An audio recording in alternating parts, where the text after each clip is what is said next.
This reversible do-it-yourself bib for baby has a free pattern that I made off of a vintage bib from my son, who's at least 35 years old now. I made it for a gift for a friend. So print out that free pattern, cut it out, and tape it together. You could make it a little larger if you wanted to by extending the sides. Choose 2 pieces of fabric that you could make this out of. I chose some denim that is actually upcycled from one of Papa's work jeans.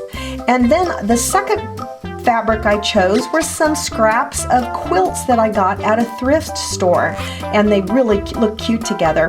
There's other fabrics that would work, like terry cloth, cotton weaves, or flannel if you'd like.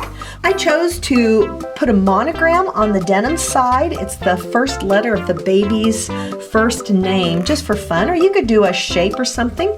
You can use fusible web like Wonder Under to iron them onto the fabric, and then put the 2 fabric pieces together, wrong sides together, and we'll use a binding around the edge. I used a zigzag stitch, and then also a binding on the neck and for the ties with that zigzag stitch.